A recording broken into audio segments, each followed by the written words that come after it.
Class 8, chapter number 3, understanding quadrilateral, exercise 3.3, question number 5. सभी बच्चे question number 5 उसे read करेंगे बुक से. The measure of two adjacent angles of a parallelogram are in the ratio of 3:2. बच्चे आप लोगों को एक पैराग्राम दिया गया है, लेट करेंगे.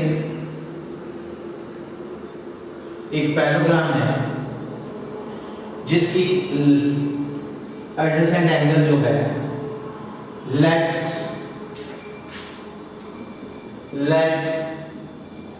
The major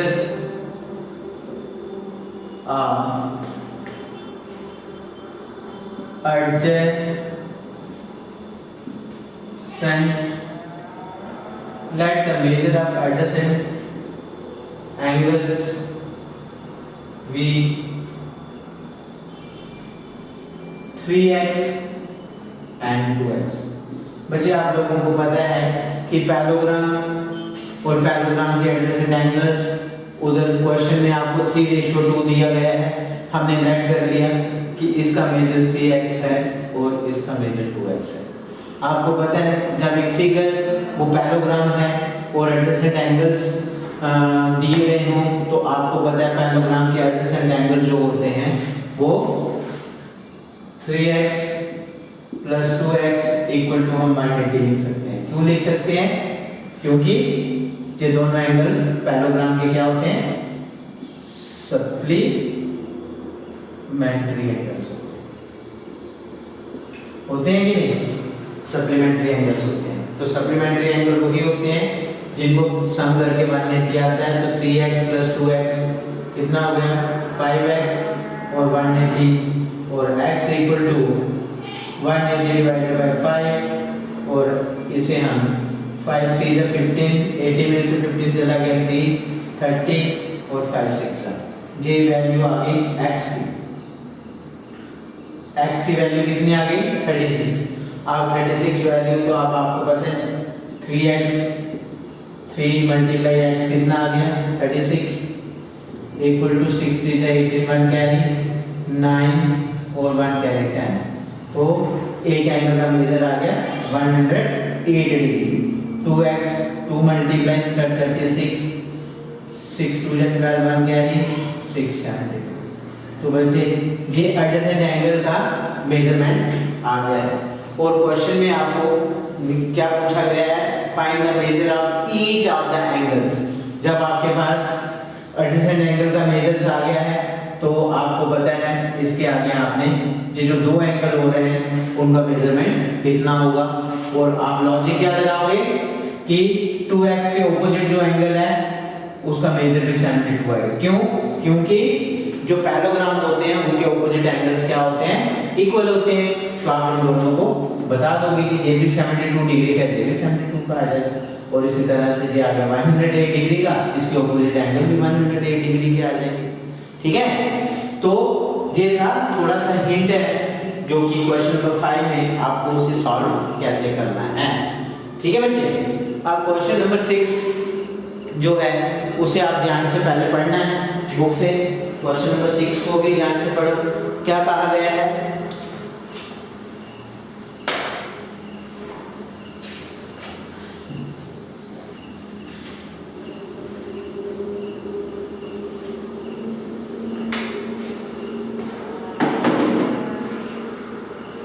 question number 6 discuss करेंगे. सिर्फ सॉल्व आपने खुद करने हैं स्टेप बाय स्टेप. जैसे ही आप लोगों की एग्जांपल सॉल्व होती हैं ऐसे लिखने हैं स्टेप्स.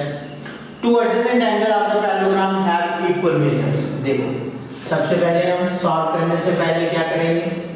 डायग्राम बना देते हैं. ये पैराग्राम और क्वेश्चन में कहा गया है जो एडजेसेंट एंगल का मेजर है वो क्या है? इक्वल. तो हम लेट x कर लेते हैं. ठीक है? दोनों एडजेसेंट एंगल का मेजर क्या कहा गया है? वो इक्वल्स है. और find the measure of each of the angles of the parallelogram. तो बच्चे अभी हमने क्वेश्चन नंबर 5 में यही डिस्कस किया है कि जो एडजेसेंट एंगल का सम जो होगा वो किसके इक्वल होते हैं? 180. क्यों होता है? क्योंकि वो आपको पता है सप्लीमेंट्री होते हैं. तो इधर से 2x आ जाएगा 180, x इधर ही रहेगा 2 डिवाइड करेगा 180 को x की वैल्यू कितनी आ गई 90 डिग्री आ गई। तो जब आपके पास एंगल का मेजर आ गया और आप इसके ऑपोजिट एंगल्स भी पता है आपको, इनके नाम दे दो। एंगल ए का ऑपोजिट एंगल सी है, यदि ये 90 डिग्री है ये भी 90 डिग्री आ गया, ये 90 है बी का ये भी 90 डिग्री का है। तो बड़ी इजी क्वेश्चंस है, लेकिन यदि आप लोगों को डेफिनेशंस पैराग्राम की जो प्रॉपर्टीज और डेफिनेशन है वो जितनी देर तक वो सही समझ में नहीं आएगी आप एक भी क्वेश्चन नहीं कर सकते। तो इस क्वेश्चन नंबर 7 जो है इसे भी डिस्कस करते हैं। क्वेश्चन नंबर 7 में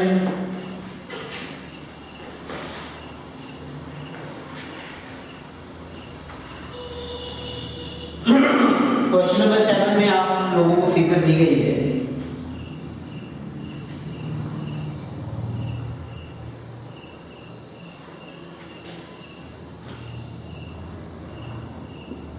सेवेंटी डिग्री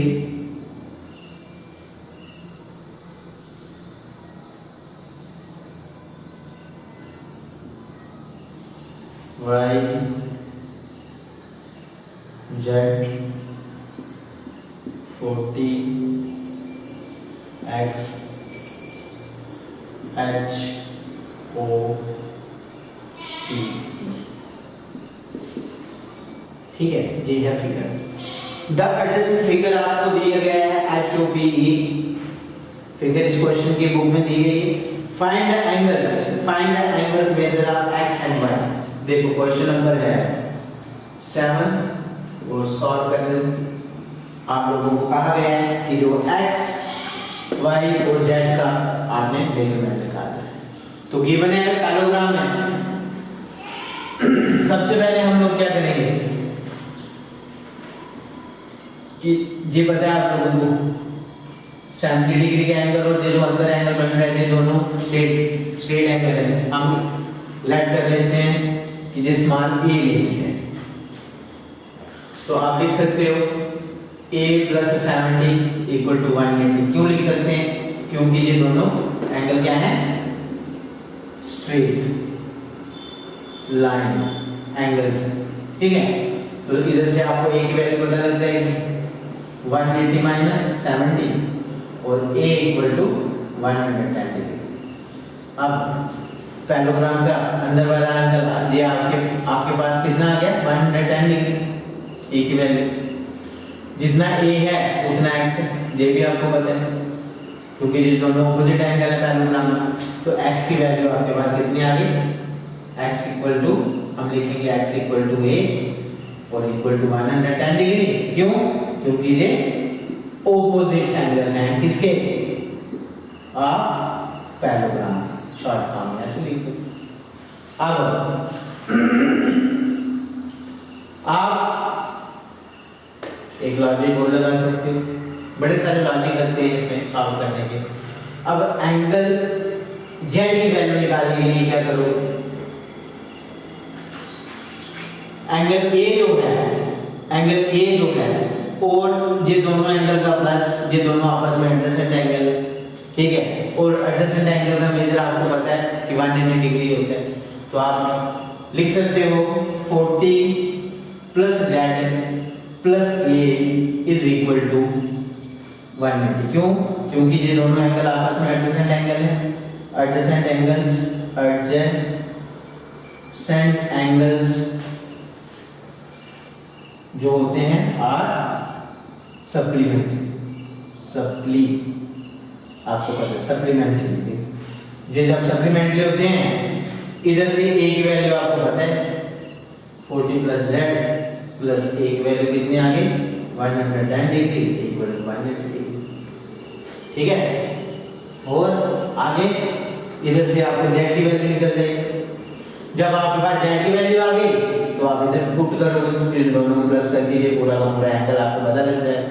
और इधर से ही जब आपके पास z की वैल्यू आएगी आपको क्या नाम है सॉरी एंगल 40 और एंगल ये जो y है ये जो z की शेप में जो एंगल बनते हैं ये आपने पिछली क्लास में पढ़ा होगा कि जब दो लाइनें पैरेलल होती हैं ये जो z की शेप वाले एंगल आपस में इक्वल होते हैं, इनको अल्टरनेट इंटीरियर के एंगल कहते हैं। ये z वाली शेप ये, तो यदि ये 40 है ये भी 40, तो तो तीनों एंगल जो है वो आप निकाल सकते हैं यदि आपको पीछे वाला सारा का सारा दिमाग में रिमाइंड होगा तो आप सारे के सारे आंसर दे सकते। अब इसके नेक्स्ट में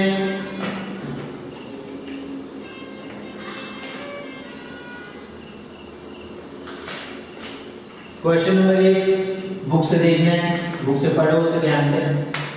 बुक से पढ़ने के बाद में आपके पास दो पैराग्राफ दी गई है फिगर्स में। क्वेश्चन नंबर 1 दो पैराग्राफ दी गई हैं फिगर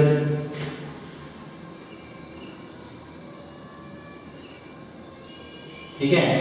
इसका नाम है जी यू एंड एस और इस साइड का मेजरमेंट दिया गया है इक्वल टू 26, 180 और 3x। क्वेश्चन में कहा गया है फाइंड x एंड y। बच्चे सिंपल है, पैरेललोग्राम है तो ऑपोजिट साइड्स आपस में क्या है, इक्वल है। इक्वल है तो 3x - 1 इक्वल टू 26, ठीक है ना। सॉल्यूशन में सीधा 3x - 1 इक्वल टू 26 क्यों लिखा, क्योंकि ऑपोजिट साइड्स जो होती हैं, ऑपोजिट साइड्स आर इक्वल किसमें, इन पैरेललोग्राम में, इन पैरेललोग्राम। सिंपल। इधर से आपको x की वैल्यू निकालना आती है और दूसरी तरफ जो है वो 3x इक्वल टू 18 लिखो, दूसरी इक्वेशन उधर से बन जाएगी और इधर x की वैल्यू निकल जाएगी, सॉरी इधर y वैल्यू निकलेगी और इन दोनों को इक्वल पुट करोगे, वही opposite angles, sorry opposite side जो हैं आर इक्वल होती है पैरेललोग्राम में। इधर भी दूसरी, इधर से भी x की वैल्यू निकल जाएगी। तो बहुत इजी क्वेश्चंस हैं। सेकंड पार्ट दूसरा भी एक दिया गया है फिगर्स में, दूसरे सेकंड पार्ट की फिगर भी आपके साथ डिस्कस कर लेते हैं।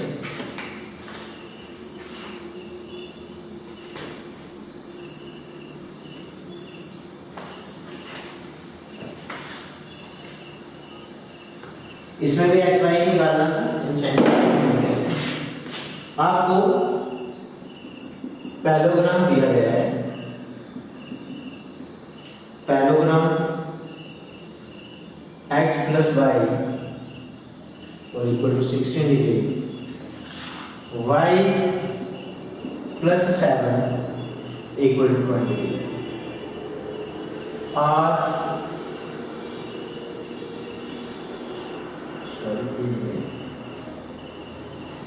U and S। पैरेललोग्राम है, पैरेललोग्राम के डायगोनल आपको दिए गए हैं। आपको पता है इस पॉइंट को जो है ये इंटरसेक्टिंग पॉइंट है, तो ये जो आर एंड जो डायग्राम है, सॉरी डायगोनल है, इसके जो दो पार्ट होते हैं ये पैरेललोग्राम में आपको पता है डायगोनल बाइसेक्ट करते हैं ईच अदर, ठीक है। तो जब डायगोनल बाइसेक्ट करते हैं ईच अदर तो आपको पता है x + y इक्वल टू आप 16 लिखोगे, क्यों लिखोगे, इधर आप लिखोगे diagonals of parallelogram are bisect each other, ये रीजन लिखना है, बाइसेक्ट ईच अदर, ठीक है। तो इधर से एक इक्वेशन ये बन गई है और दूसरी तरफ आपको दिया गया है कि y + 7 इक्वल टू 20, इधर भी सेम रीजन आएगा और इधर से y की वैल्यू निकल जाएगी, 20 - 7 आ जाएगा। और आगे पता है आपको कि कैसे निकालना है। जब y की वैल्यू इधर आ जाएगी, इसमें लगाओ, इसमें वैल्यू पुट करो और इधर से x की वैल्यू निकल जाएगी, निकल गई x और y की वैल्यू, ठीक है। ये बहुत इजी क्वेश्चंस हैं, लेकिन इजी उसी बच्चे के लिए है ना जिस बच्चे को पूरी डेफिनेशन समझ है, पूरी प्रॉपर्टी समझ है, फिर वो याद रखता है और हर क्वेश्चन में तो उसकी डायग्राम और उसकी प्रॉपर्टी का इस्तेमाल करके जो है वो सॉल्यूशन निकलते हैं हर क्वेश्चन। ऐसा कोई क्वेश्चन नहीं कि जो इसकी इनकी प्रॉपर्टीज और इनकी डायग्राम के बिना आपसे कुछ पूछा जा रहा है। अब question number 9, question number 10, question number 11 और क्वेश्चन नंबर 12 ये बच्चे सभी के सभी आपने खुद से करने हैं। Question number 9 sorry question 10, question 11 and question 12 do yourself, ये खुद, ठीक है। यदि और होमवर्क सेंड करो बच्चे, होमवर्क सेंड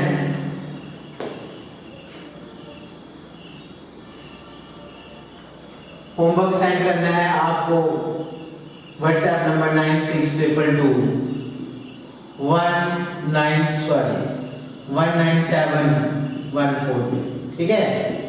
होमवर्क सेंड करना है, ठीक है बच्चे। ओके, थैंक यू बच्चे, thank you.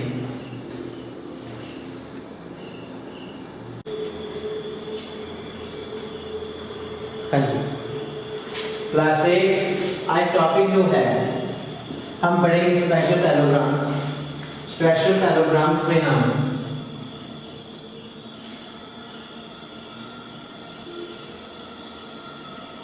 Rhombus and rectangle figure को ही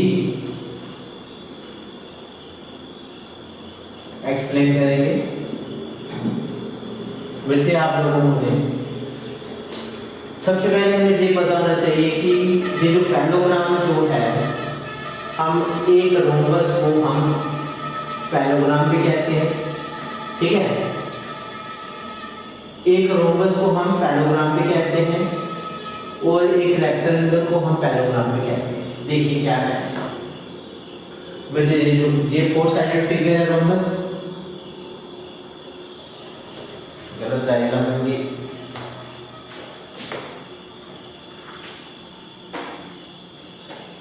रोम्बस, रेक्टेंगल एंड स्फीयर,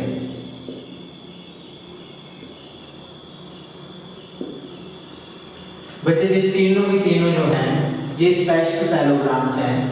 ये तीनों जो हैं ये पैराग्राम हैं। सबसे पहले ये तीनों पैराग्राम्स हैं और ये जो रोम्बस में खास बात क्या होती है कि ये जो डायगोनल्स होते हैं इसमें,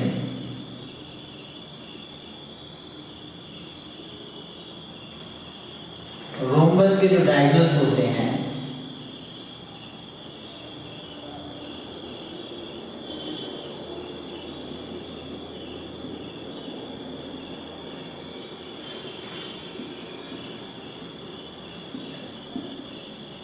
रोम्बस की बात कर रहे हैं कि रोम्बस में जो डायगोनल्स होते हैं बच्चे, जो बाइसेक्ट करते हैं, जी परपेंडिकुलर बाइसेक्ट करते हैं, परपेंडिकुलर बाइसेक्ट, ठीक है। क्या प्रॉपर्टी है रोम्बस की? पैराग्राम वाली सारी प्रॉपर्टीज हैं, एक इसकी अपनी अलग से प्रॉपर्टी है, वो क्या है? The diagonals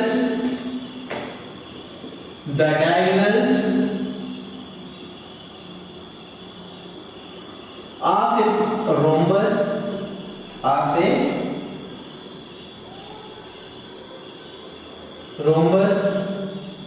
are perpendicular, bisect each other, perpendicular bisectors of one another.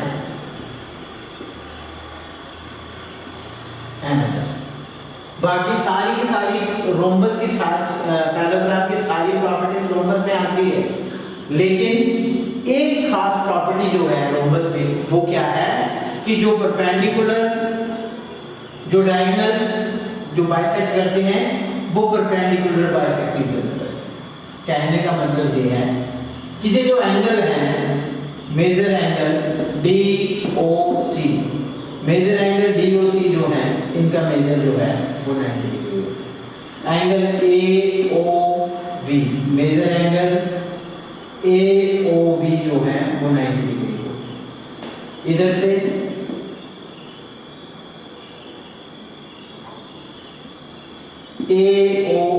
DOA angle, measure angle DOA जो है वो 90 डिग्री। मेजर एंगल COB जो है वो 90 डिग्री। ये जो है सिर्फ एक ही प्रॉपर्टी जो है अलग होती है, बाकी सारी पैराग्राफ की जितनी भी प्रॉपर्टीज है वो रोम्बस में फॉलो करती है। रोम्बस जो है पहले पैराग्राफ है और उसके बाद में ये वाली प्रॉपर्टी जो है उसमें एक स्पेशल प्रॉपर्टी है। ठीक है, समझ लग गया कि रोम्बस जो है वो पैराग्राफ है, लेकिन जिस स्पेशल किस्म का पैराग्राफ क्यों कहा गया है, क्योंकि इसमें जो बाइसेक्ट वाली जो प्रॉपर्टी थी, जो इसकी पैराग्राफ की जो बाइसेक्ट ईच अदर वाली प्रॉपर्टी थी, इसमें एक परपेंडिकुलर बाइसेक्ट जो है वो वन अनदर के, इसमें ये प्रॉपर्टी जो है थोड़ी सी इसमें एडिशन आ जाता है। ठीक है, इसलिए इसको स्पेशल पैराग्राफ कहा गया है। अब नंबर 2 पे जो है वो रेक्टेंगल के बारे में पढ़ते हैं कि रेक्टेंगल को हम स्पेशल पैराग्राफ क्यों कहते हैं। आपको पता है रेक्टेंगल में जो ऑपोजिट साइड्स होती हैं, ये देखिए ये रेक्टेंगल की फिगर, आपको रेक्टेंगल डालना आता है। ठीक है, और साथ में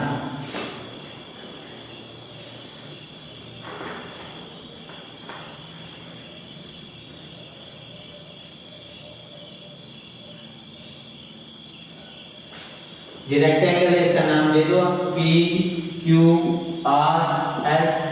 इसमें डायगोनल आपको पता है, इस लाइन सेगमेंट को डायगोनल कहते हैं।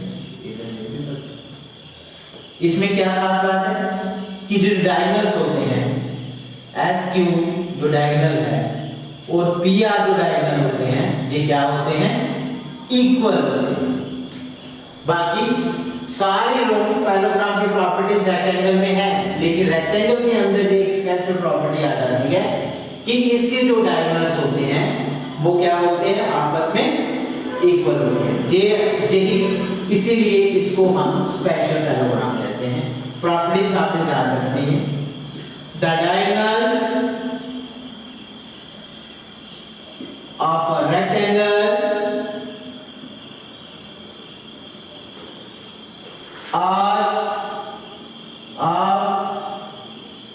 इक्वल है, बस ये स्पेशल प्रॉपर्टी है। इसके जो डायगोनल्स होते हैं वो आपस में इक्वल होते हैं, इसीलिए इसको हम स्पेशल पैराग्राफ कहते हैं। ठीक है बच्चे, अब नेक्स्ट नंबर पे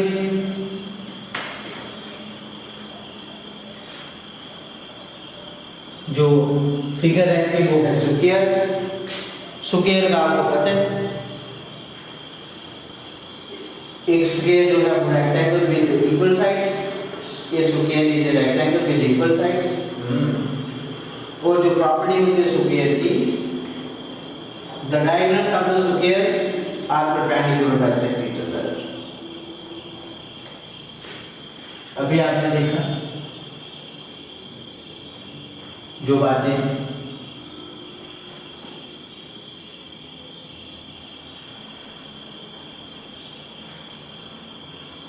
ये जो डायगोनल्स होते हैं रेक्टेंगल में आपने पढ़ा जो इक्वल होते हैं। जो रेक्टेंगल है वो स्क्वायर है, और इसमें खास बात क्या होती है, जो डायगोनल्स होते हैं एक तो जो इक्वल तो होते ही होते हैं, लेकिन जो डायगोनल्स होते हैं स्क्वायर के वो परपेंडिकुलर बाइसेक्ट ईच अदर होते हैं। बस P Q R S O कि जो डायगोनल्स होते हैं स्क्वायर के वो क्या होते हैं, वो बाइसेक्ट ईच अदर, वो दोनों को बाइसेक्ट ईच अदर। बस इसमें यही प्रॉपर्टी है, इसकी वजह से हम इसको क्या बोलते हैं, bisect one another are of equal length. एक तो इसके डायगोनल जो होते हैं वो इक्वल भी होते हैं, साथ में ये क्या करते हैं, ये इस तरह से आपको बता देते हैं कि पी आर जो डायगोनल है वो इक्वल होता है एस क्यू के, और साथ में परपेंडिकुलर ईच अदर।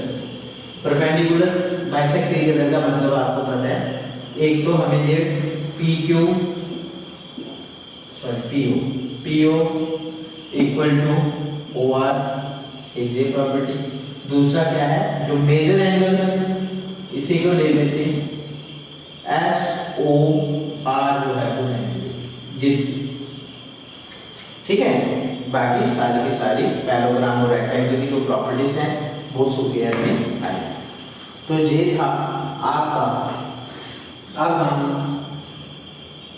एक्सरसाइज 3.4, ये एक्सरसाइज 3.4 में जो ट्रू फॉल्स हैं ये आपने खुद करने हैं। Identify all the quadrilaterals that have. Question number 2 भी खुद करना है। Explain how the superior region, ये भी खुद करना है। Question number 4, name the quadrilateral whose diagonals, उस क्वाड्रिलेटरल के नाम देने हैं जिसके डायगोनल बाइसेक्ट, ये भी खुद करना है। Question number 5, explain why rectangle, explain करो कि रेक्टेंगल जो है वो कन्वेक्स क्वाड्रिलेटरल क्यों है, ये भी खुद करना है। और क्वेश्चन नंबर 6 बच्चे आपने खुद डू एक्सरसाइज डू और सॉल्व जो सर ये आपने खुद करना है। आज चैप्टर जो है, थर्ड चैप्टर जो है वो बच्चे कंप्लीट हो चुका है। इस वीडियो के साथ इसको कंप्लीट, यदि कोई प्रॉब्लम आती है तो 9018571456 नंबर पे कॉल करनी है। कॉल करने का टाइम 5 से 5:30 PM के बिटवीन है। तो सभी बच्चे इस चैप्टर को कंप्लीट करके आपने जो है वो होमवर्क सेंड करना है। थैंक यू बच्चे, थैंक यू। चलो।